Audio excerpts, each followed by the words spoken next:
Welcome in to the Standard. A huge win for our Pittsburgh Steelers. They're still at the top of the AFC North with a resounding 28-15 win over the Miami Dolphins. It didn't even feel like they broke a sweat, honestly. It was refreshing to watch a game where the Steelers, it really didn't feel like they had any shot to blow this, even though they played that, lame prevent defense and just rolled over in the fourth quarter. It seems like the Dolphins waved the white flag basically as soon as the fourth quarter started. Jack, thoughts on this game? It is absolutely incredible that they've hung on this long to division lead. Like, it really does make no sense. I don't know. If it's for a while, it's just felt like they're really not like a division-winning football team. I still don't think they are. I mean, they played well. I've been doing this gimmick where, it's been recognized that every time I pick against the Steelers, they end up winning and looking way better than I anticipate. And anytime I pick the Steelers to win, they look like shit. So from now on, I'm just going to pick them to get blown out in every game. I said I thought the Dolphins would win. I thought all this narrative with like the Dolphins not being able to win games under 40 degrees at kickoff, or like Tua's never won a game in the cold. I thought that was all like, it would just turn out to be bullshit and they'd end up winning. I was wrong. The first half wasn't incredible until about like the last 5 minutes. I mean, it was like 3-0 with 5 minutes left in the second quarter. But yeah, they turned it around quick and they never looked back. I mean, they blew them out from that point on. So I mean, it kind of reminded me of the Bills game in like reverse. Yeah, I think that's a fair way to put it. I mean, I'll just say this. It's really simple as far as what the Steelers have to do to clinch the AFC North from here on out. Basically, they can lose their next two games. It really doesn't matter as long as they beat Baltimore in Week 18. But there's an even easier way that they can clinch the division, all right? So let's say they lose to the Detroit Lions on the road 4-30. They're going to be underdogs in that game. So let's say for the sake of the argument they lose that game, which is, I don't know, is it likely? I think so. Baltimore, let's say that they drop one, or let's say actually that they win. Let's say they win for fun against the New England Patriots on Sunday Night Football. Doesn't matter. All the Steelers have to do is beat the Cleveland Browns Week 17, and they clinch the division. It's really simple. Really? Yeah, it's that simple. Are you sure? Steelers cannot be eliminated from the playoffs until Week 18. I'm telling you, dude. I put it in the ESPN playoff predictor. Go ahead and look. I'm going to FanDuel right now. I'm booting up FanDuel. Go ahead and I'll plug it in the playoff predictor right now. I mean, so we're minus really 138. We're minus 138 to make the playoffs. Yes. Our odds, do they have that spread up? Probably not. They don't have that spread up yet, but like, that can't be right. Is ESPN wrong? I don't know. I'm typing it in right now. So I have the Lions beating the Steelers, right? I have the Baltimore Ravens. If I can find their matchup. Where's their matchup? I don't see it right here. I'm losing my mind. I have the Ravens winning their matchup. All right. So let's go to Week 17. The Steelers win. And Ravens. I think if we beat the Browns and the Ravens lose to the Packers, then yes. Okay. So all they have to do is lose one of those two to the Patriots or the Packers. We're 8-6. They're 7-7. If we were to lose to the Lions and they were to beat the Pats, if they were to beat the Pats, we'd both be 8-7. So if we beat the Browns and say theoretically they beat the Packers, we're both 9-7, we'd have to beat them. But if they lose to the Packers, if we end up tied in record, we have a better division record. So we win the division. It's still really simple. We just have to rely on the fraudulent ass Patriots. Just saying the Ravens aren't beating the Packers. So Micah Parsons less Green Bay Packers.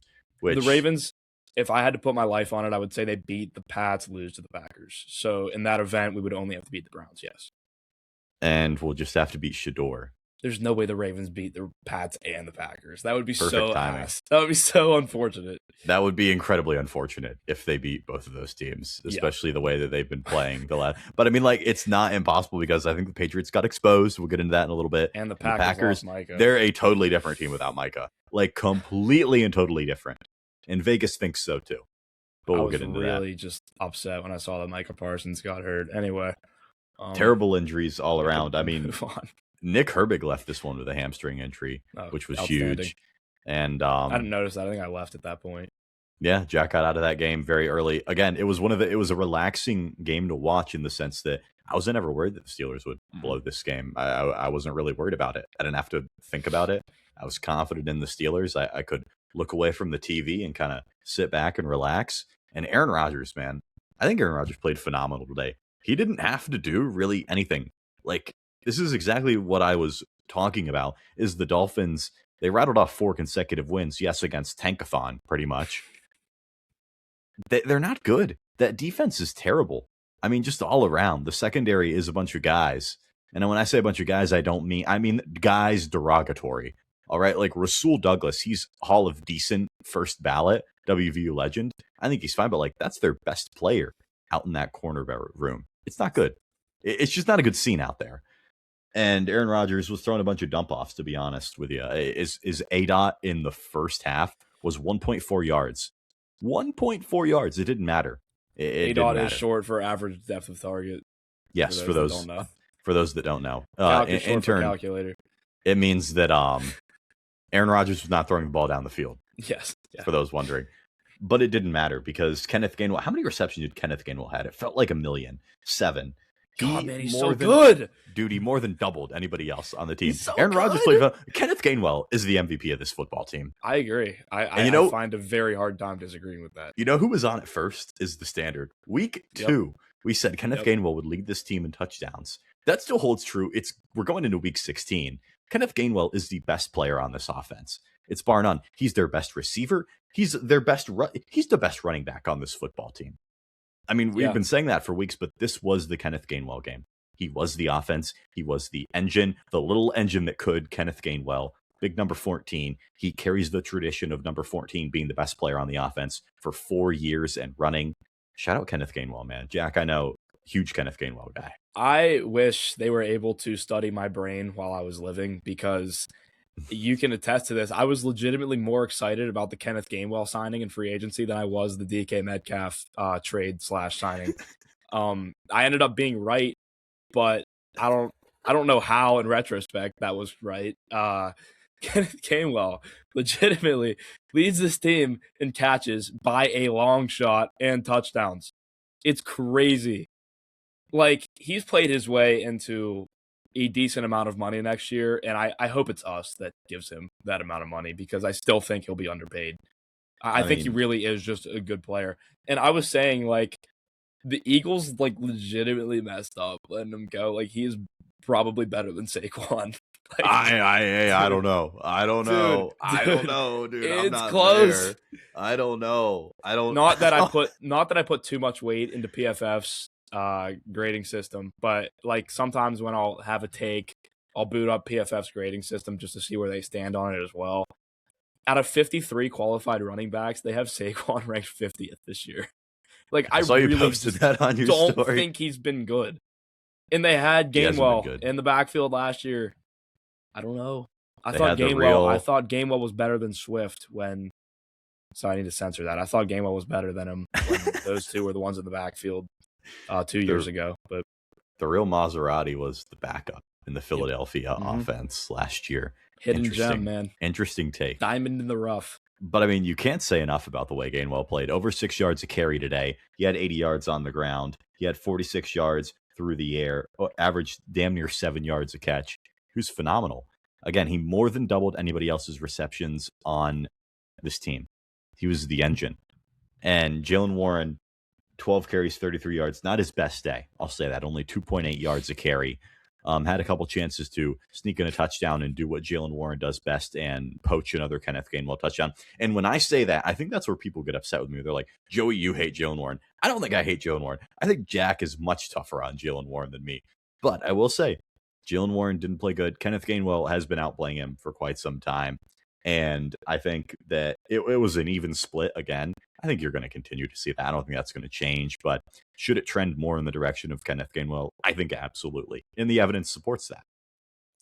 I measure how much I like or hate a player based on how much the fan base likes or hates a player. And the fan base likes Jaylen Warren way too much. So I am forced to hate on him to offset the balance to balance it because it's just ridiculous. I mean, the guy's not better than Kenneth Gainwell. I'm sorry, he's not. I think Steelers fans, I think they're in love with the story that Jalen Warren's like he was an undrafted rookie, came in, obviously outperformed expectations. I mean, I'm not going to hate on that. I don't think I don't think Jalen Warren's a bad player. I'm not saying that. I'm just saying Kenneth Gainwell is quite obviously the better running back. If you actually watch the games, I don't see an argument for the opposite take. I don't know. I don't get it, and that's why it frustrates me that Steelers fans are like, "Oh, why is Warren not getting more reps?" It's like because the guy behind him is good. I don't know. Kenneth Gainwell has played himself into like we absolutely have to re-sign this guy.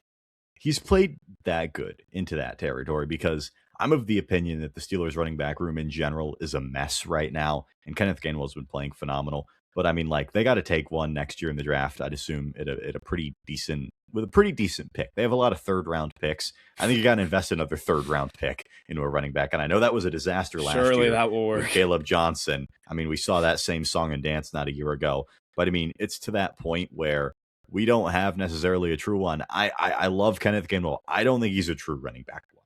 And Jack doesn't like that, obviously. Understand. I'm not saying taken. He's a bell cow. But you said he was better than Saquon. You said he was. Saquon's not an RB1 anymore, bro. He sucks. It's more an anti-Saquon take than a pro-Kenneth Gainwell take. Saquon's been terrible this year. I don't know. Listen, I think you can get away with Kenneth Gainwell being your RB1 if you have somebody to spell him, which I think would be fine. I'm not saying you should have Kenneth Gainwell taking 25 carries a game like Jonathan Taylor. I'm not saying that. All right, we're going to switch gears to what everybody's waiting for. We're going to talk about the tight end room, everybody's favorite segment of every episode. We love to talk about this tight end room. Let's kick it off with the tight end power rankings. I mean, guys, this was the toughest ranking I've had to do to date. Like, seriously, it was a bloodbath for the tight end. This was an Arthur Smith masterclass. The Steelers today, Monday night, December 15th, became the first team in NFL history to have two different tight ends rush for a touchdown each in an NFL game. Unbelievable. Shout out Connor Hayward. Shout out Jonnu friggin' Smith. Jonnu Smith on a pitch. Now, I wrote an article about this back in like July that Arthur Smith, like if Jonnu Smith was going to succeed in Pittsburgh, this is how he would have to use him. He'd have to get him in space. I talk about it every week. There's a certain skill set that Jonnu Smith has that can absolutely be utilized. Hasn't been utilized this year, but he actually is lined up as a running back in an Arthur Smith offense with the Titans years ago. He ran for like a 40-yard touchdown in that 2021 season where the Titans were the 1 seed and then got bounced by the Bengals, right? Remember that? The best 1 seed of all time, the Tennessee Titans. Arthur Smith has been sitting on that for 4 years, and it worked. Yeah, that was unbelievable. It made me angry that it worked because they're going to try that again in a situation where they should not be trying that. And it is not going to work because now they have film on it. I wish it would have just gotten blown up to begin with because it didn't matter. We didn't need that touchdown. It was creative. It was cool. It's fun. Never do it again. Please never do it again. Without further ado, the Pittsburgh Steelers tight end room power rankings for week number 15. Coming in at number 1 for the second straight week. How about DK Metcalf? I mean, round of applause for him. Seriously. I mean, he only had 3 catches, 55 yards, but the third catch, oh my God, that was exactly that play right there. That is what a $30 million receiver should look like more often than not. That is what it should look like. Pushing down Minkah Fitzpatrick, running over another defender on his way to the end zone. That's what it should look like. That was the best play DK's made as a Steeler, bar none. Yeah, it did not look like anybody there was interested in tackling DK, which, again, is what you pay him for. I mean, he's a massive guy. He's fast. You don't want to tackle a guy running at a high speed that weighs however much DK weighs. It's a lot. I agree. I think that was the best play he's made. I mean, he did have that, 80-yard touchdown in Ireland, but I actually think that play was better. I mean, DK on that other one kind of just ran in a straight line, not taking anything away from him, but I thought that was his best play. Probably picked up the most yards after expectation, if that makes sense. Yeah. Number 2 in the tight end power rankings for week number 15. I mean, you talked about yards per play, that type of thing. This guy, most entertainment per reception, he leads this all time of any player ever. It's Darnell Washington. I'm so happy he's back in the lineup. I love watching him play football. Nobody can take him down. What was the stat line today? 3 catches, 25 yards. They need to feature this guy more. I'll keep pounding the table until it actually happens. Didn't score a touchdown today, which a lot of tight ends did for the Pittsburgh Steelers. 3 of them, actually, if we're including DK Metcalf. But Darnell played his ass off, fought through to get through concussion protocol to be able to play. I thought it was a phenomenal piece today. Yeah, Darnell Washington, number 2. Number 3, how about Jonnu Smith? Out from the depths of hell. He was dead last week, behind Connor Hayward even. Jonnu Smith in a revenge game got his lick back against Mike McDaniel and scored a rushing touchdown on a pitch play. And I can't believe this.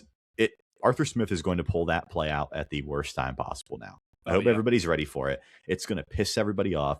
He's going to try to get cute and run a pitch to Jonnu Smith in the least opportune time probably ever with the season on the line. And it won't make people very happy, but I mean, it worked. I can't say anything more about that. Jonnu Smith, I tweeted out very early in the game. I thought it was malpractice that Jonnu's even on the field at this point, but he made up for it, I guess, with that rushing touchdown that somehow worked. So hats off to Jonnu Smith. You played good. Number 4 on the tight end power rankings, Connor Hayward. How about getting in the end zone? And you know what? I hate the Connor Hayward tush push probably more than anybody in the entire world. I really hate it. I think it's terrible. Every time they do it, I think it's hilarious how slow he is with the snap, how much of a struggle it looks like. It just feels like they had to give him a role again. But it somehow worked. He got in the end zone. That's all you can ask for, I guess, at the end of the day, whenever you're putting that guy in that position. You're basically handing him a touchdown.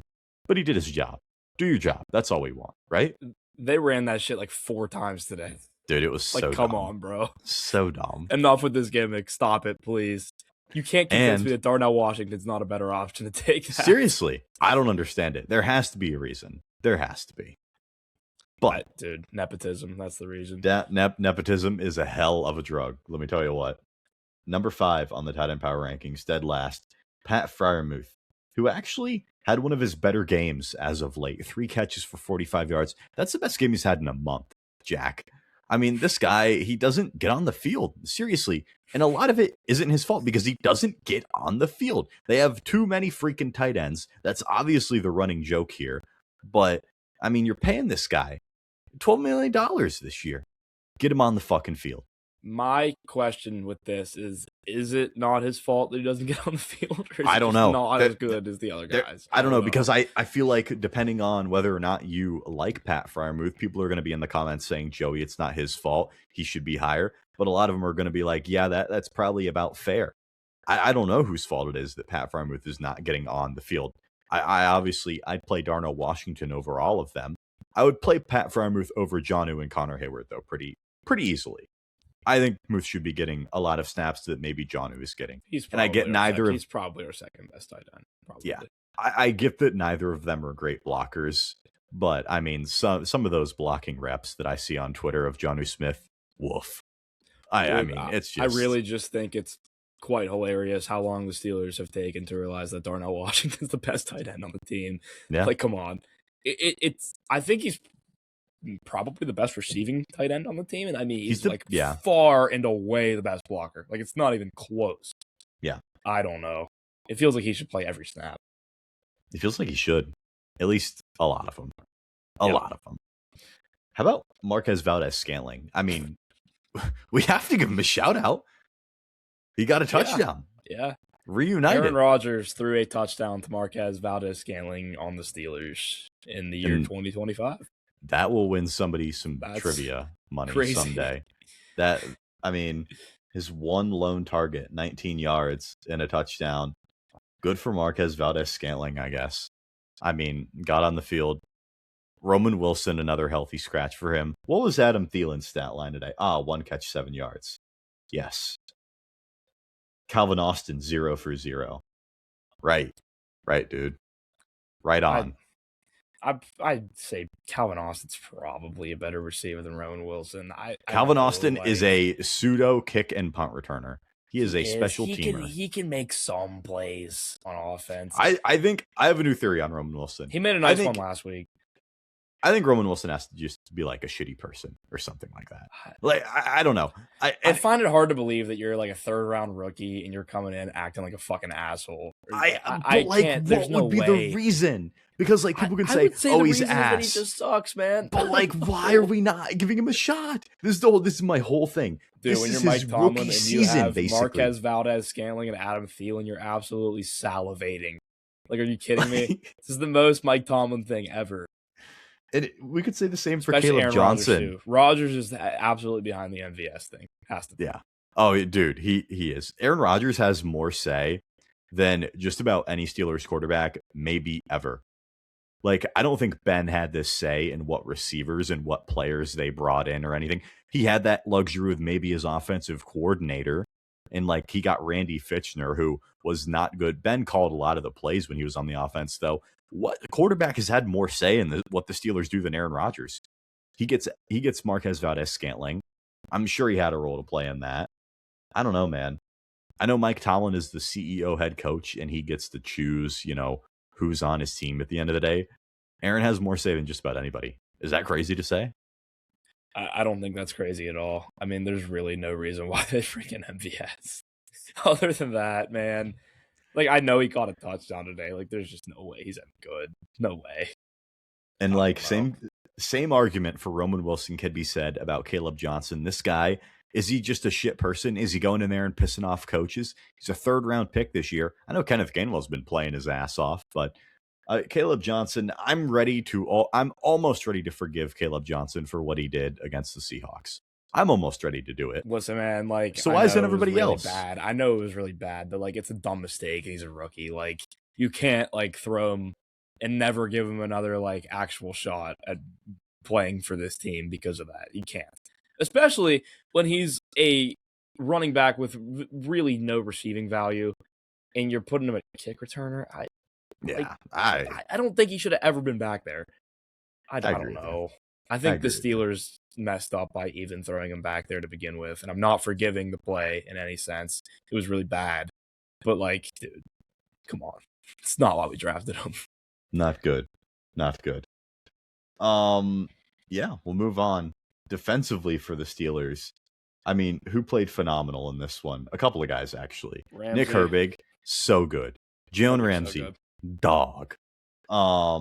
Patrick Queen had another good game. That's like his 3rd good game in the last 4, and he's out there talking shit to more beat reporters on Twitter. I want to get quote tweeted by Patrick Queen. I really, really do. I'm going to start hating on him on Twitter so that he quote tweets me. That's what you have to do. You got to start just tagging Pony. Get Pony to start tweeting at Patrick Queen. Speaking of Patrick Queen, this is what makes me angry about some Steelers fans, is I'll hate on Patrick Queen because, like, rightfully, because he played like shit the first 10 weeks of the season. He did. Yeah. And then he'll play a couple good games. Everybody's like, oh, keep that same energy. You said he sucks. Like, dude, when you pay a guy this much money and he plays like shit for the first 10 weeks of the season, I'm going to get upset because I want him to play better. I want him to play like how much we're paying him, like what he's worth. And I am glad that he is playing well. I don't understand that philosophy with Steelers fans. It's the same thing with DK. He's picked it up recently. I'm aware. It's not keep that same energy. It's I'm going to hate when he plays like shit because he's supposed to be playing at an elite level. I wouldn't say Queen's supposed to be playing at an elite level, but he's supposed to be playing at a pretty damn good level. I understand what you're saying, and I agree with you because I'm the same way as far as, like, I'll call him out when he doesn't play good because I think players that are getting paid a lot of money like that deserve to get called out when they don't play good. You're expected to play well. They're expected to play well, exactly. But when they play good, it's not like I can't believe you played good. That sucks. I want Patrick Queen to play good. I want DK Metcalf to play good. I want all the Steelers. I think the highest paid players should be the best players on your team. That's all I'm saying. Correct. Yes. That's where a lot of, like, I don't hate Pat Freiermuth. I just think it's funny that he's getting paid so much money and he's gotten to the point where he's straight up not even seeing the field. What the fuck is that? I want all these guys to play good. I really, really do. Yeah. I don't actively root against anybody on the team. I promise you I don't. It's a weird gotcha because I tweeted out before the game, no Harmon, no Watt, probably for, the next game against the Lions in all likelihood too, if I had to guess. If I had to guess, Watt's not coming back this year. I don't know. Like, I'm not a doctor, man, but somebody commented on our video last night. I want to shout out that guy. I don't have the comment. I would shout you out. You know who you are if you're listening. comment, and I'll pin it again. He said that his dad is a doctor, and like he performs like these type of surgeries. Like he talked about like how this very specific type of dry needling, like there's a very small hole in his lung. And this was consistent with a Jerry Dulac report. I know Jerry Dulac's kind of he's hit and miss, but like it seems like Watt's going to return sooner than people think. I think it would still be unrealistic for him to play against the Lions, but I wouldn't be shocked if he's playing by like week 18 against the Ravens. I think he's going to be back for the playoffs for the Steelers. I'll refrain from the hate just because it's an unfortunate situation. I will say, if you look up just an image of dry needling, like what it is, how on earth does whoever is performing this procedure, dry needling, how do you puncture somebody's lung? Dude, if you look up these pictures, this is not, those things are not supposed to be like inserted into like very far into wherever it was, I guess, this chest, neck area. It makes no sense. I looked up a picture because I was curious because I heard that, you know, it was from a dry needling procedure. Then he was taken to the hospital. I looked up a picture of dry needling and I was like, what the hell? I don't understand. I couldn't even begin to comprehend. I don't know. Freak accident. Do you think whoever did that got fired? I don't think so. I think like everybody's like, oh, they definitely got fired. I don't know if they did. I doubt they did, to be perfectly honest with you. I really doubt they did. Don't let that person ever perform dry needling ever again. Yes. Get that thing off the road, bro. But like, no. Was it a targeted attack? That's my question. Maybe it was. It was the Tuanon. They're after TJ Watt. Yeah. They really thought that just because he was out, they would have a chance in this game. Yo, the Steelers were 1-11 without TJ Watt, bro. Yeah. By the way, this is why you pay. I mean, like, not why you pay the defense so much money. This is what we should expect from the defense, even when TJ Watt is out. They should be able to win without TJ Watt, especially at this stage in his career, because TJ Watt's taken a big step back this year. And obviously, the only thing that is a concern for him right now is getting fully healthy outside of football. Then we'll worry about the football stuff. But when you're paying a defense this much money, this is what it should look like every single week, even without your highest paid player, because you have several other highly paid players on this defense. And I was very proud of the way they played tonight, albeit it was against the Miami Dolphins. I think next week's game against the Lions will tell us a lot more and probably everything we need to know about this team, because I still think the Lions are a good team despite 8-6, not a bad record. Obviously, the Steelers are 8-6, but the Lions are a different kind of 8-6, I'd argue. I was going to say, that is funny that we have the same record as the Lions. I know. I was going to say, I don't know how much that's really going to tell us because I'm just chalking this up as like a blowout loss. I don't think there's any chance we win that game. I don't know. The Lions are probably better than their record indicates. I know they lost. They lost by 2 scores. Did they lose by 2 scores to the Rams? Or was it? It was 1 score by the end of it. I think it was like what, like 41-34? Yeah, something like that. Regardless, they hung in there with the Rams. The Rams are the best team in the league, and that game was played in LA. The Lions are pretty good. I would be decently shocked if the Steelers found a way to win that game next week. It would be insane. I mean, like, would my tone flip on this team if they beat the Lions on the road? Yeah, I'd probably start to drink the Kool-Aid just a tad bit.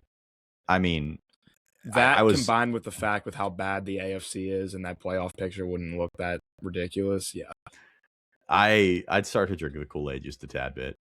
As somebody asked me in the live, the same guy that he asked me every week. He's like, would a win next week make you forget about this week's loss? He flipped it on me this week. He said, would a loss next week make you forget about this win? No. If we win, I would remember it. And the tone, it started to flip a little bit. I can't lie to you. The Steelers don't usually beat teams like this convincingly, which is a decent sign in being an actually like decent football team, is if you handle bad teams convincingly. And the Dolphins I would say they're bad, but I don't think they're like the bottom of the barrel. I mean, what are they now? Like 6-8? Yeah. Not that bad. They were coming off of a 4-game win streak. They were hot, and the Steelers just completely shut them down. I mean, I think that's a good sign. Shout out Kyle Duggar, by the way. Shout out Kyle Duggar. He did play today. He had 2 tackles. Also, shout out Asante Samuel Jr. Easiest pick of his life, probably his first pick in over 2 years. Not sure what the hell Tua was looking absolute room service. Dude, Tua is really, really bad. Like, really, really bad, dude. Like, this Miami defense we already talked about is terrible. Like, just Miami all around is just a disaster. Steelers actually held A-Chain to, like, a decent, like, stat line, I guess. I say that, like, he had 127 total yards, but, like, it was 6'7", 6'7" reference through the air, 60 on the ground. I mean, like, I know that adds up, but, like, it could have been a lot worse. I feel like it really could have been a lot worse. And without probably one of your better run defenders in TJ Watt, I think Herbig made a couple big plays in the run game. I think Highsmith played phenomenal. I also think Cam Hayward played pretty good today. I think it was a total team defense effort. But again, this Miami offense, not great. Not great whatsoever. Darren Waller did cook us towards the end. He did. The Monday night Steelers are different, man. They really are. 23 Darren Waller put up one of the grossest stat pad efforts I've ever seen in fantasy football. He had like 3 fantasy points going into the fourth quarter. He ended up with like 7 for 70 and 2 touchdowns. It's just gross. How many people are going to wake up, go to their jobs, and they're going to look at their fantasy thinking they won, and they're going to get 30 bombed by Darren Waller and just be done for the year. It's going to suck for a lot of people. Every time I run a route, they got the whole damn team on me. Shout out Darren Waller. Shout out Darren Waller. I mean, New York ruined him. I still am of the opinion. I think Darren Waller's good. I think Darren Waller's still a good football player. I don't think he's a bad I think he's good. player. Yeah. I think he's good. I think New York ruined him. He was so good. New York also ruined Kenny Galladay, so. They did. I don't know what the Giants do to people. They got to get Malik Neighbors out of there, man. Yeah. I have a Giants take. But I'll save it for when we recap. Any final thoughts on this game? Convincing win for the Steelers, obviously. It could have been a lot more, or it could have been a much bigger blowout, I guess I should say. Steelers had control of this one for pretty much the entire time, even when it was 3-0 Dolphins. I wasn't really concerned. Even when it looked painful to watch the Steelers in short yardage situations, that drive they had at the end of the first half, I will say, was one of the more painful things I've ever watched in my entire life. This is what I say when I mean, I can't believe this team moves the football down the field. Like, I can't believe, like, this is an actual NFL offense. Like, the drives like that are exactly what I'm talking about. Exactly. Yeah. And it got the job done. 7 points. Nobody's going to care at the end of the day. Nobody's even going to remember it. But that drive was painful to watch. And they had touchdowns on 4 consecutive drives, which is their longest streak since 2018. 2018. That is crazy. What was it, like the Panthers game in 2018? I think so. It probably was, honestly. Yeah. That's crazy. Touchdown. What's the stat? Like, they haven't scored more than 7 points in the first quarter in like 5 years. Yeah. And that still holds true. Oh, man. Go Steelers, right? Go Steelers. All right. We're going to do one more thing. What's the record? Just give us the record prediction. Rest of the year. 3 games to go. Detroit, Cleveland, and Baltimore. We're 8-6 right now. 1 win guarantees another winning season for the great Mike Tomlin, the almighty, all-powerful. They're 8-6 now, right? Yep. It's going to be a hilarious scenario in my mind. I think, so I'm going to say they lose next week. I'm going to say they beat Cleveland. I'm going to say that the Ravens have either lost to the Pats or the Packers, so that we have clinched the division at 9-7. I'm going to say it's the Steelers backups week 18 versus the Ravens backups, because I think they're going to shut down Lamar because he's not healthy. And if they can't make the playoffs, I don't see a scenario where they let him play. So it's going to be like Mason Rudolph versus Tyler Huntley and a whole bunch of shit week 18. I'm just going to say we lose that game. So I'll say we finish 9-8, win the division. All roads lead to 9-8. 9-8 crazy. Division win. It is a dream. It is a dream scenario for Mike Tomlin. He's licking his chops. Also, you didn't listen to the Monday night broadcast. You were at the game. Troy Aikman was shitting on the Dolphins the entire fucking time. Like, would not shut up. Like, the fourth quarter, I think you left by this point probably. The Dolphins, like, the Steelers were playing that stupid prevent defense they always do, where they just basically let the team walk down the field on them and make it close at the end of every game. The Dolphins were, like, not playing hurry up at all. the players were like actively like not going out of bounds, and Troy Aikman's like, this is just terrible coaching. I mean, they've waved the white flag. They have no intention of coming back on this one. And Troy Aikman, every throw Tua made, like there was one where it looked like Darren Waller like had his knee blown out and he got right back up. But Troy Aikman blamed that on Tua for making a bad throw. It was hilarious. I mean, you thought Troy Aikman hated Caleb Williams whenever I was going to say, yeah, Bears Commanders. It was that times 10. It was so much worse. It was not good. Yeah, really Aikman hates doesn't the have Miami much Dolphins. of a filter. Yeah, I don't like Aikman as a commentator. I'm not a fan either, but generally, I'm a fan of Buck. I'm not a fan of Aikman. I do like Joe Buck. This is a pro Joe Buck podcast. Yeah. Any other debates? No, didn't think so. All right. Steelers, another impressive win. Let's move on to our week 15 recap in the NFL season. It's so crazy, dude. It's almost over. It really is. It's sad, but it's almost Dynasty startup season.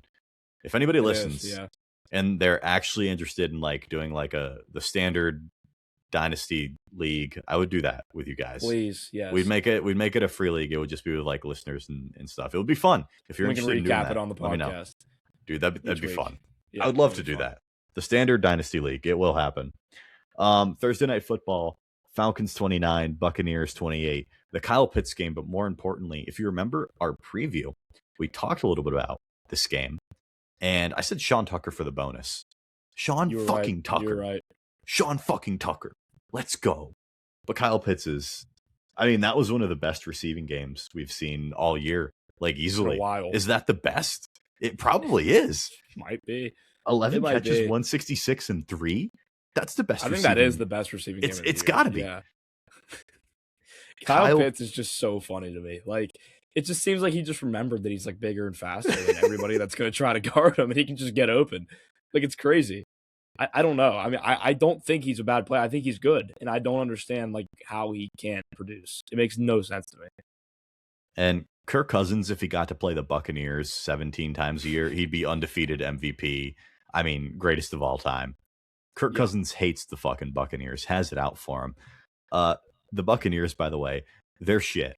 They're really fucking shit. Man, they suck. I mean, another year the NFC South is just a fucking disaster. We'll talk about the Panthers in a little bit.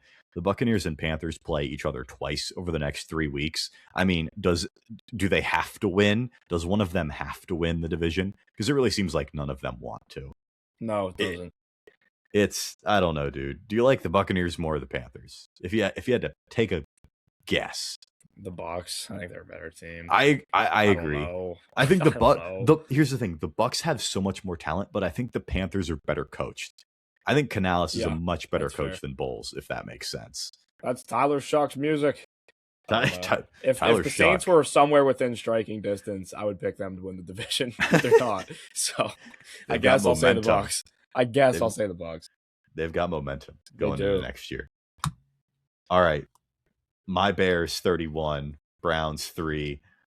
Caleb Williams is so fucking good. I don't know how many more times I have to say it. A lot of people towards the beginning of the year, they were commenting on this podcast. They were messaging me saying, Joey, stop with the Caleb Williams love. This guy isn't good. Listen, that throw he had to DJ Moore, holy shit. For those of you that are already typing, I can hear you fucking typing already, yelling at me, saying, that was a bad decision. I was going to say that too. Terrible throw. No, to that I say, how many other quarterbacks are making that throw? How many other quarterbacks are doing that? My point if he has the potential to do it, let him fucking sling it. Don't care. I was going to say, like what I said, I was like, that was a great throw, horrible decision. Like you can't bet on yourself to make that throw every time. It has to be legitimately perfect for that not to get picked off. You can't tell him to go out there and do that again. You can't. Disagree. It was an elite throw. Like you can't throw it any better than he did. I am not telling him to do that again. No way. We need to enjoy the little things more in life, guys. Listen, a little bit of advice. I thought it was an awesome pass. We need to appreciate that Caleb Williams was rolling out to his right, falling out of bounds, jumped in through that. The fucking heat on that ball, the velocity. DJ Moore wasn't even in the frame on the television when Caleb Williams threw that. It was an unbelievable throw, literally exactly where it needed to be. That was the throw of the year, easily. And I doubt anything beats it. it feels like Caleb Williams is more accurate in situations like that, where he's like rolling off of 1 foot and just like heaving it, than he is like standing in the pocket, throwing over the middle for 15 yards. It's weird. Listen, if he can fix that like intermediate accuracy where he's just like standing there in the pocket, like dude, he's gonna be unbelievable. He's elite. He's always had a top 5 ceiling, and like he hasn't hit that yet. But I mean, I'd say his ceiling was probably higher than that. This kid's really fucking good, dude. I mean, and when we had dudes like Joe Burrow in consensus top 5s, I mean, Jesus, I think Caleb is better than Joe Burrow. I love that take. I love that a lot, actually. Joe Burrow's. We'll get to that later. I'm not going to say that's the next game we're going to talk about. So, Joe Burrow discussion. Joe Burrow fucking stinks, dude. Well, he is the greatest PR team I've ever seen in my life. I don't understand how he ever got into top 5 talks. He made the Super Bowl 1 time. Joe Burrow's 0 Super Bowl wins versus Josh Allen versus Lamar Jackson. They all have 0 Super Bowls. What makes Joe Burrow so special? He just had like the greatest interior defensive line I've ever seen. And they lucked into beating Kansas City, and they lost the Super Bowl. Okay, big deal. I don't know. I could go on for days about why Joe Burrow is overrated. He also has like the greatest receiver duo I've ever seen. Dude, they scored 0 points. That should never happen. I don't know, man. I have one more take about my Bears. I love to talk about my Bears. One more thing. They're 10-4. They play a very important game against the Packers on Saturday. I'm dabbling with the idea of putting a Super Bowl future on them. Bears? I think. Why not? Why not? Tell me why not. There's a scenario where they don't even make the playoffs. I don't know, dude. I think the Packers are. I don't think they're done. Well, but I think Packers they're a much worse team. Trouble. Of course, I had a Super Bowl future on the Packers. I got them at like plus 1,400, which looked like a great bet up until yesterday. And Michael Parsons blows out his knee. So I'm like, all right, man. Like, I know the Bears are like very early on in like what was supposed to be a year in which we're just making sure Ben Johnson can be a good head coach and we're making sure that Caleb Williams is developed. Listen, the trajectory has been changed this year. I mean, what other teams do you trust in the NFC? The Rams, the Seahawks, maybe. I don't know. Rams for sure. The Seahawks. The Bears. If the Bears win the North, they're going to be a top 2 seed. Dude, I still think I think I would still take the Packers as a better team than the Bears. I don't think I would. I don't think it's like not close, but I disagree. I think Ben Johnson's that good too. I think Ben Johnson is probably a top 5 coach on this game in Chicago. This is intriguing me now. I want to look. It's in Chicago, right? Let me take a look. Yes, I'm taking a look. It is in Chicago. The Packers are favored. Wow, I'm taking the Bears all day. Not by much. They're minus 112 to win the game, but they're favored. They're 1.5 point favorites. I'm taking the Bears all day and night. I don't care. I don't know. I will apologize. I'll apologize. I wouldn't say I'm a Bears lose. hater. I don't think they're as good as their record indicates, and I would not take them. I think they're as good. Touch the Super Bowl. I think they're ahead of schedule, and I think Ben Johnson is one of the best coaches in the entire league. I have a take that and I love Caleb Williams. Crazy. Go ahead. I was gonna say I don't think they're much better than the Steelers are. No, I don't know, man. We almost beat them in Chicago too. I don't think they're much better than us, dude. I don't think they're much better than us. Is that they're such a young team? They have one. Yeah, of the I'm not doubting. Coaches. I'm not doubting their future. I'm just saying, like now, I don't know, dude. Take them to win the Super Bowl. They're way ahead of schedule, and I don't know how many more teams. I think they're like plus 2,500 or something like that. They're not that. I think they're like 7th or 2,500, 8th highest odds. I might. They're 1, 2, 3, 4, 5, 6, 7, 8, 9, 10, 11, 12, 13th best odds. Really, I'm gonna sprinkle a $5 bill on it. I've spent a lot more on a lot worse. They have higher or longer odds than the Ravens to win the Super Bowl. That's wild in my mind. That is fucking crazy. Vegas loves the Ravens. I love them. I didn't blame them at the beginning of the year. Well, I didn't blame them at the beginning of the year. They don't look good. I mean, they look good this week, but like, dude, there's no way the Ravens winning the Super Bowl. No chance. I don't. By the way, unless Lamar magically becomes healthy again. Yeah, we forgot to talk about this guy, Dylan Cook. Phenomenal job tonight filling in at tackle. Yeah. Absolutely insane. He was a swing tackle, nothing more for this team the entire year. Dylan Cook was awesome. I hope Isaac Samalo is okay as well. He got hurt in that one. But moving on, Ravens 24, Bengals 0. You heard Jack's Joe Burrow take. I mean, he was putrid. Good Lord. I don't know. I wonder if he's having fun. I Joe wonder if he's having Flacco fun. with a great PR team. Jack, you would be doing backflips if the Steelers traded for Joe Burrow. Don't lie. I'd stand my ground. I hate him so much. I don't think he's very good. I hate him a lot too. Dude, I think he might be one of the more overrated players in the history of the NFL. Oh, I think I think it's comical. I know we do the whole like I love Lamar Jackson thing, which I've been known to like Lamar Jackson. That's true. It's comical that people compare the two of those. Like they know Lamar is so much better than Joe Burrow. It's not even close, man. Yeah, I agree. It's not. People were putting Burrow above Lamar like not that long ago. Burrow's not better than Herbert. I don't even think it's close. No. I don't think it ever has been, man. I was never able to prove it. I do agree with that. I was never able to prove it, but I really do think Herbert is like far clear of Burrow. That's wild, man. There's probably 13 or 14 quarterbacks I'd put ahead of Joe Burrow. I don't know about that. that's I'll name them right now. Okay, go ahead. Right now. Not Jalen Hurts. Go ahead. I'm assuming full health with everybody. Just okay. Yeah, fair. Mahomes. 1. Allen. Lamar. Yep. Stafford. Okay. May. Okay. Jaden Daniels. Okay. I agree. Caleb Williams. I agree. This is where it starts to get like I'm gonna say names and you're gonna be like, I don't know, because there really are like only like I need reference, so I'm just gonna sort by fantasy points for quarterbacks because just off the top of my head they're not floating. Okay. I have 7 fingers up. I was gonna say Jared Goff. No. Oh, I'm taking CJ Stroud. Dude, this is insane. I'm taking right CJ now. Stroud over Burrow. I'm sorry, I am. Oh, Dak. Not even close. Yeah, Dak. Okay. So what? I'm counting Stroud. Jordan Love. I've been known to not be a huge fan of Jordan Love, but I'm taking Jordan Love over Burrow. Okay. I was going to say Sam Darnold. No, he's been better. I won't stand for that. Been way better. I can't do that. I can't allow it. It really does hit a wall pretty quickly here.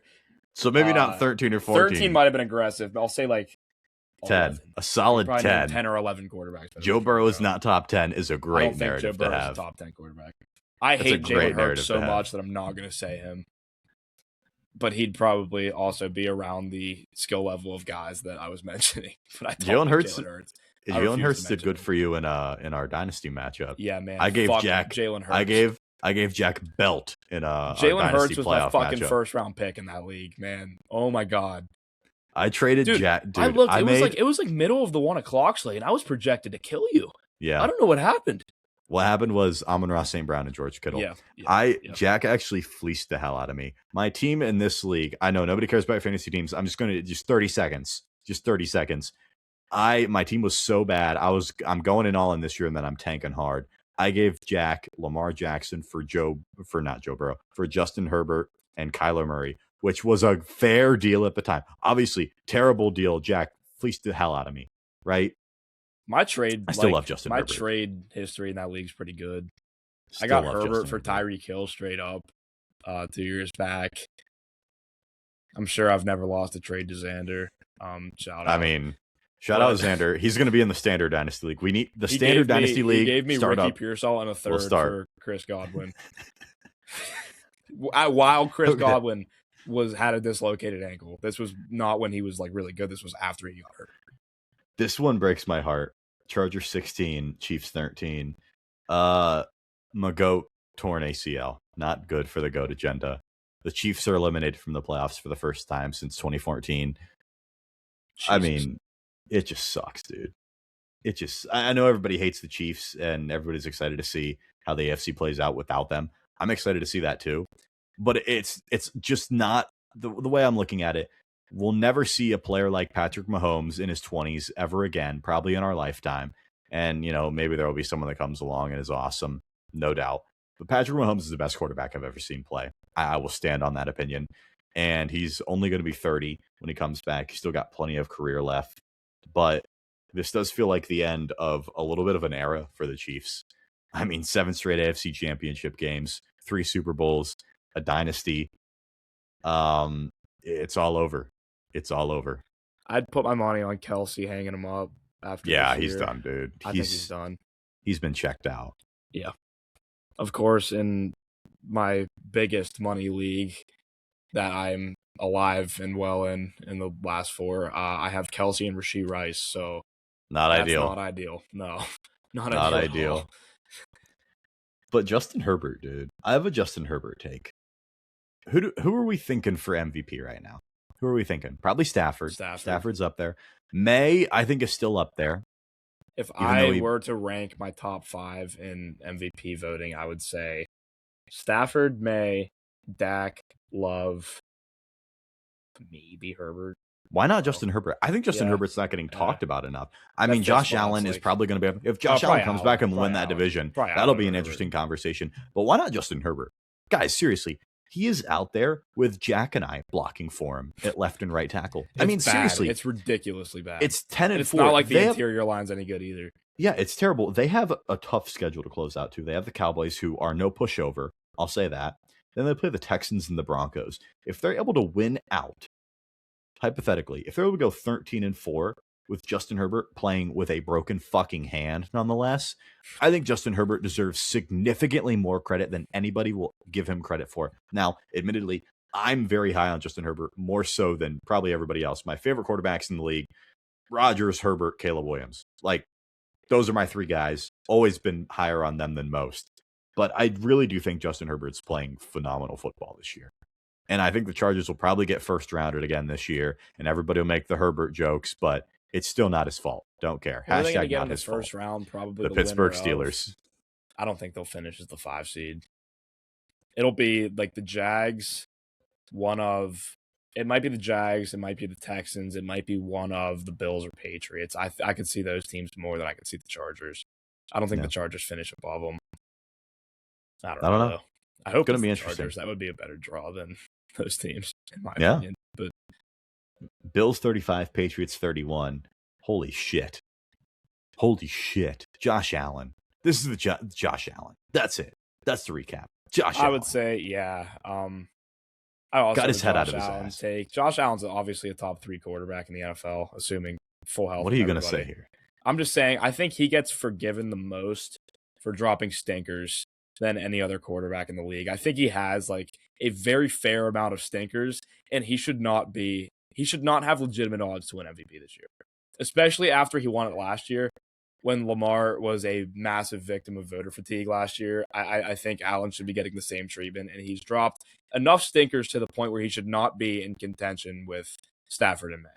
This guy is Lamar love. Am I right, guys? I'm just saying, Lamar got shafted last year. We can admit it, guys. I promise you it's okay. I think Josh Allen's asked to play hero ball more than literally anybody in the entire league. I think that Bills team, but Lamar Jackson. I mean, Lamar. They both play a lot of hero ball. They do. They really both do. But I mean, this was a Patriots team. They're 11-2. They were up 3 scores. Josh Allen did it all. Seriously, did it all.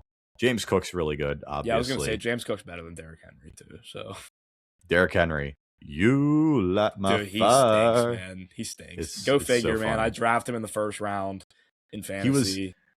He was so good week 1 too. He hasn't been bad this year. He hasn't been bad. He really hasn't. Saying he's nowhere. He's not like elite anymore. He's not really near elite anymore. He's a good running back. But yes, definitely washed. Not as washed as Saquon Barkley. Anyway. By the way, if we're talking about, washed running backs, let's talk about a good one. Travion Henderson, holy fucking shit.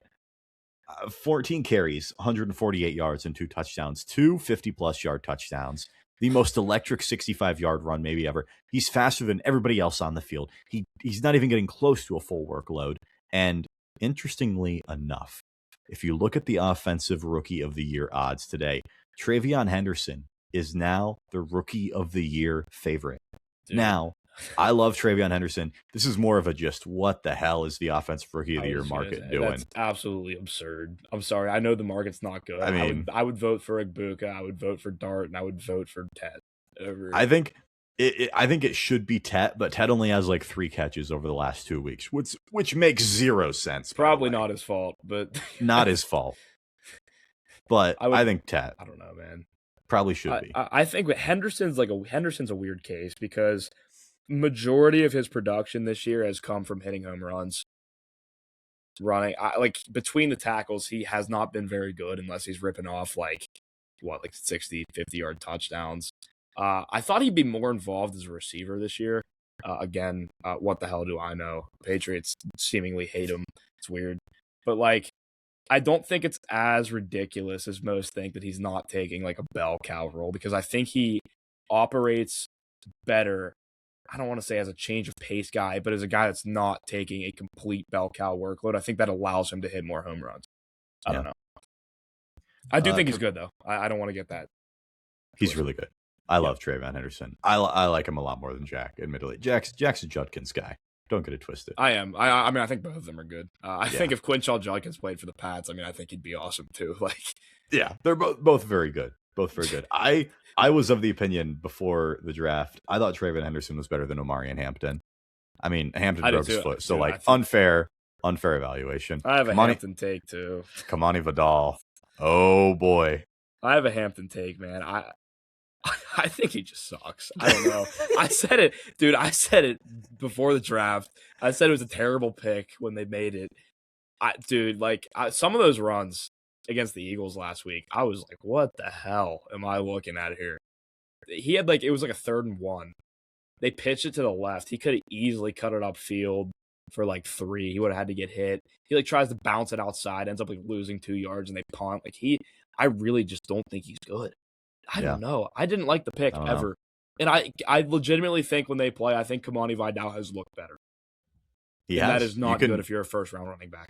You can absolutely make that argument. I don't think that's crazy at all. Commanders 29, Giants 21. Maybe the most irrelevant game of football ever played. I'll take it here because who cares at the end of the day? I have a Giants take. If they get the first overall pick, I am of the opinion that they should get rid of Jackson Dart. I mean, I don't even know how. Someone's got to be willing to take him. Yeah. Because he's not been bad at all. I just think Mendoza and Moore are both better prospects and players than Dart at the end of the day. I just think they both are. I think they'd just be kicking themselves too much if Dart ended up being a really good quarterback and they moved away from and fucked it up. They won't do this. They won't ever in a million years do this. Yeah, if they get the one pick, they're going to trade it for a haul. But if I'm the Giants, just this again, this is why I'm not a general manager. This is why it'd be a really bad idea if I ran a team, because I would trade Dart and I'd take Dante Moore. I agree with you. I do think that Moore is a better I think Moore is a better prospect than Mendoza, but I don't know. I've kind of flip-flopped on that in the season too, which I mean is easy to do. And I'm excited football you're watching, but yeah, I was gonna say what you said about the Giants. If you got the first pick, trade away Dart and whatnot. I agree in the sense that if I were the Browns, I'd do the same thing. I saw some tweet today that said the vibe around Cleveland is that the Browns are gonna not draft a quarterback and move forward with Shedeur.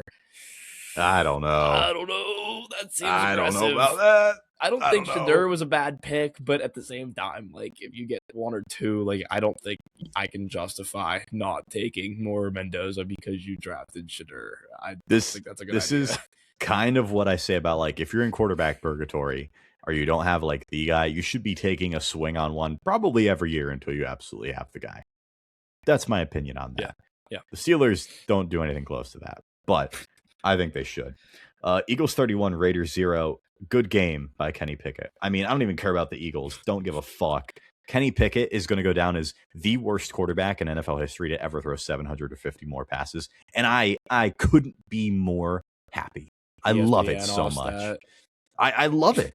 Why is the cutoff 750? Hey, I don't know. That's the criteria. Yards per attempt. I was gonna say, it's terrible. Is he even a below average quarterback to be rostered in NFL history? I don't even know if he is. I think that's an unfair stat. I think he's a mid backup. I think he's playing it. I mean, this guy's a backup. He went out there and threw for 64 yards in a game. Dude. For the Raiders against the Eagles, I'm not even trying to defend Kenny Pickett here, but who in the world is going to perform in that situation, man? He's out here throwing he has Brock Bowers. Yeah, throw to Brock Bowers. Great idea. He's throwing to Jack Besh, Shedrick Jackson. It's bad. It's really bad, and that line is terrible too. And the Eagles have a good defense. So, like, I mean, I don't know. Jack Not defending exactly Kenny set Pickett. up What for else is success new, here. guys? What else is new? I just don't think it's fair to act like he's exactly play. I don't think he played well. I'm not going to sit here and act like. I think he's going to be out of the league in like another year. Probably. I disagree. I think he will absolutely hang around on a roster somewhere. Here's the thing: everybody's like, "Oh, he's been traded. What was it, 4 times now?" Yeah. Wonder why. It's like, he's been traded 4 times now. Like, people don't want him. But that also means that somebody willingly traded for Kenny Pickett 4 times, which means like there are teams that like look to like add him to the roster. Counterpoint: he's been moved 4 times because he's a dickhead and doesn't like to sit on the bench and doesn't like to watch and gets angry and he's not a good teammate. I think and he also sucks. I think at a certain point you would just rather be a backup quarterback than be unemployed. So I think backup quarterback's one of the best jobs. It's one of the best jobs in the world. I would love to be backup quarterback. I would love it. Low pressure, make millions of dollars to practice. I mean, seriously, I assume quarterbacks don't like do like crazy conditioning in practice. Like, I'm just assuming it's not like a super tough workload. Yeah. Jaguars 48, Jets 20. Jaguars are legit. Trevor Lawrence looks really good, and the Jets just suck. Who cares? What was the first sentence? What did I say? The Jags are legit. I disagree. You don't think so? I don't think so, 10-4, dude. I don't think so. I don't know. Those games against they played well. I don't think they're the best team in that division. I think the Texans end up taking it. I think the Texans are better than them. I would agree with you, but what necessarily like does legit define? I think when I say legit, as far as like the Jaguars, like they're a good team. They're going to make the playoffs. If they win a road playoff, like if they draw the Steelers in the first round and they beat the Steelers on the road, I wouldn't be shocked. I wouldn't be surprised. I wouldn't be shocked if the Steelers lost to any team on the planet at home. Yeah, I wouldn't be shocked if the Steelers lost to anybody in general. Yeah. I really wouldn't. But I don't know. That's kind of the Jaguars conundrum because I want to believe in them, but like Trevor Lawrence still has that couple years of like ick on him where I'm like, I don't know if he's actually good. Yeah. I don't know, but he was phenomenal in this game. No other way to put it. In my one Dynasty league, I have like far and away the best teams somehow, and my starting quarterbacks are Jackson Dart and Trevor Lawrence. I don't know how my team is really good, but somehow it is. Trevor Lawrence, insane game, 6 total touchdowns. Texans 40, Cardinals 20. If the Texans offense can start producing like this, Texans are really fucking scary, dude. You want to talk about legit? They're a step up of legit from the Jaguars, I'd say. I agree. I think the Texans are one of the best teams in the league. They're very, very good, man. Very, very good. I don't know any other way to put it. I mean, the Cardinals are a lost cause, but Jacoby Brissett's cool. Shout out Jacoby Brissett. Jacoby Brissett is cool. Broncos 34, Packers 26. I've been avoiding this for a long time. I mean, like, I have to respect the Broncos, man. I have to. I still don't like them. Their defense is good enough to the point that they're a good team. I don't see their offense being good enough for them to actually compete for a Super Bowl. They have a great coach. They have a great defense. Bo Nix can do just enough, man. I don't know. This is the thing. Like, the AFC's wide open. This is where I go back to, like, I think Josh Allen, this has to be the year for him. If he's ever going to get one, it's got to be now. It has to be right fucking now. If Bo Nix wins Super Bowl MVP, you probably will never hear from me again. Yeah, dude, it's over if Bo Nix and the Broncos win the Super Bowl. Remember when Brock Purdy was the favorite to win MVP? Yeah, up until like not week Super Bowl 17. MVP, but league MVP. You guys all hate Lamar. You should be thanking him for smoking the Niners and stealing MVP from Brock Purdy because that would have put a genuine stain on the NFL. Brock Purdy MVP would have been awesome. I disagree. I would have loved that. Awful. That would be awesome. We'd be like, remember the worst when player to ever win MVP. Yeah, but we'd be like, hey, remember that time Brock Purdy won the MVP? That'd be awesome. This is a joke to you. This would not have been funny to me. It would have ruined every agenda I've ever had. Rams 41, Lions 34. The Rams are the best team in football. I mean, I agree. Yeah. Nobody would disagree with us, I don't think. Close, no. I'm really excited to see that Thursday night game. Thursday night fucking it's the best Thursday banger. In a while. Oh, I mean, this is pretty much for the division. I mean, I'd argue. And the Lions are still really good too. It just sucks because the NFC is so loaded. Yeah. So loaded. Yeah. But the Lions have dug themselves a hole, basically. The Lions are underdogs to make the playoffs, yeah.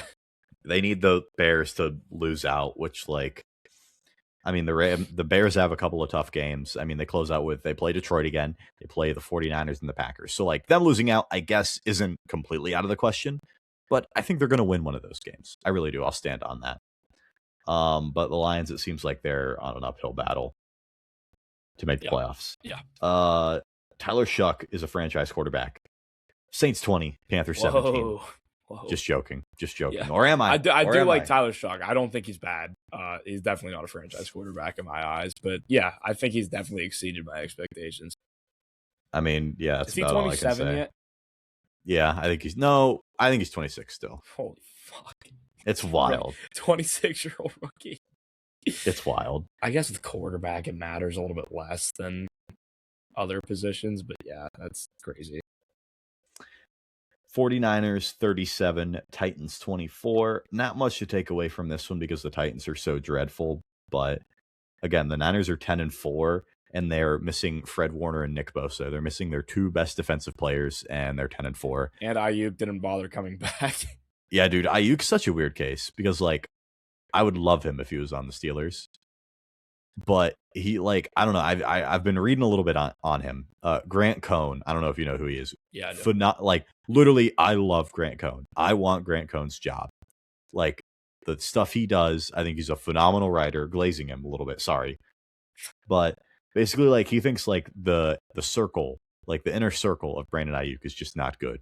It's just not good because he's not only voided his pretty much entire contract, he's, like, actively losing millions and millions and millions of dollars. Like, $100 million he's forfeiting. There's no NFL player that has simply forfeited that much money, maybe ever. And it's for seemingly no reason. Kyle Shanahan said after the game that he hasn't seen Brandon Ayuk in a while. They don't know what's happening with him. It seems like that they're done with Ayuk. Don't really blame them, but it's just weird, man. Ayuk, the player, is incredibly talented, and I love his skill set. But there's some stuff going on behind the scenes there with Brandon Ayuk. Not a fan of. It's got to be something. I mean, that's what it is, man. It doesn't look good. Unk still got it. Seahawks 18, Colts 16. Good for Phillip Rivers for playing football. That's what I'll say. Good for him. I've literally never seen a quarterback look more like putrid and somehow almost win a game of football. Dude, it looked like like Phillip Rivers looked like he was terrified of getting hit, which I'm not going to blame him for because he's 44 and clearly not in football shape. He had happy feet in the pocket, and it looked like he had to, like, wind up to throw the ball 5 yards. And I don't think he threw a spiral all day. I don't know how that game was close. I don't know how they almost beat the Seahawks on the road, but yeah, I don't know. It made no sense to me, but good for him for playing. I have a Seahawks take too. I know they're like second in Super Bowl odds behind the Rams, and I'm not denying that they're a really, really good team and they could win that division. I just don't trust them to go out there and win a couple of playoff games, man, in the NFC. Games in a row. Like, they kicked 6 field goals in this one. Like, Darnold, you'll never guess who I played against in the fantasy playoffs. Darnold is a really good, like, player, but he's just so bipolar. And they're too one-dimensional. They don't have a great running game with Kenneth Walker and Zach Charbonnet. Two good names in theory. It just doesn't work. I don't know what it is. Not Jordan Love. I was going to say Sam Darnold kind of has Jordan Love syndrome where he's a very good quarterback, but you just cannot trust him to play 4 good games in a row. You can't. Yeah. That's exactly what I'm saying. Because in the playoffs, you can't get away with playing like that. You can't. Yeah. I mean, go ahead. 9. Vikings 34, really well. Cowboys 26. 9 balled out. Can't lie. He rebounded very well from the first play or the first throw Jack's he threw. Jack's take about 9 just feeling a lot better after he knows the guy behind him sucks. That was a pretty good take. That looks to be spot on.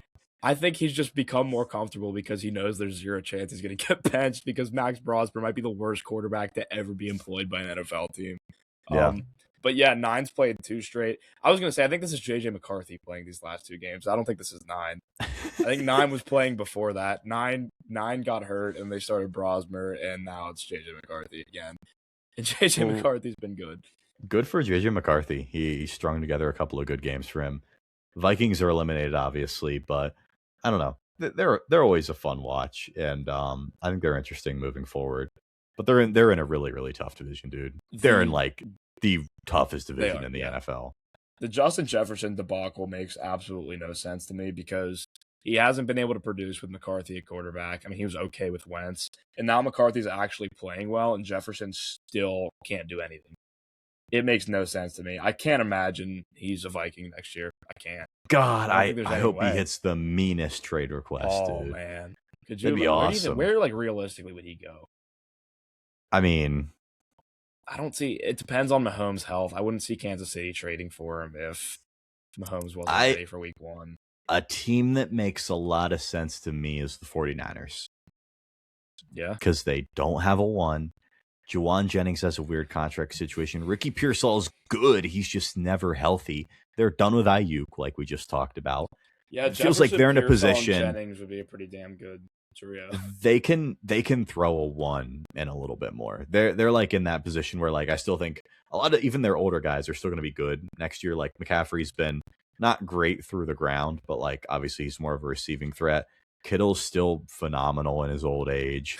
Trent Williams is probably still going to be kicking for another year or so. McCaffrey's longest run of the season is like 20 yards. Yeah, dude, he's terrible on the ground. He's terrible. Like, I know the O-line's not great, but, like, Jesus. McCaffrey's also definitely a little bit washed. He's still good. He's still good, but, like, yeah. We're getting there. Yeah. Our Pittsburgh Steelers are 8-6. They play the Detroit Lions, who are also 8-6 next week. Stay tuned for a couple of videos this week. Obviously, one of them, Jack and I will break down and preview the Steelers game against the Detroit Lions.